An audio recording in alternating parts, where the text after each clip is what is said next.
Jim Gray finished his tenure as Lexington mayor a little over a week ago. With a lot to show on his resume and still popular with taxpayers, Gray sat down with our Nancy Cox to look back on his time in government. After 2 terms, Jim Gray's legacy as Lexington mayor is not quite ready to be neatly tied up. The town branch project he championed is underway, but still years from being realized. Ironically, the Centerpoint project, something he criticized in past elections, has literally risen to expectations in the final months of his tenure. The size and the scale of the buildings on the block today are really appropriate to Lexington. With a $20 million budget deficit erased, the mayor began checking off other successes.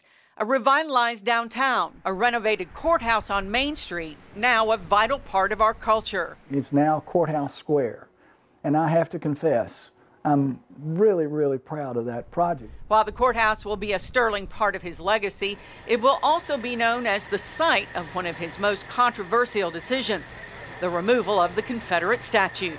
These statues honoring Confederate soldiers and Confederate officers and Confederate officials were on the same grounds as men, women, and children were auctioned and sold into slavery.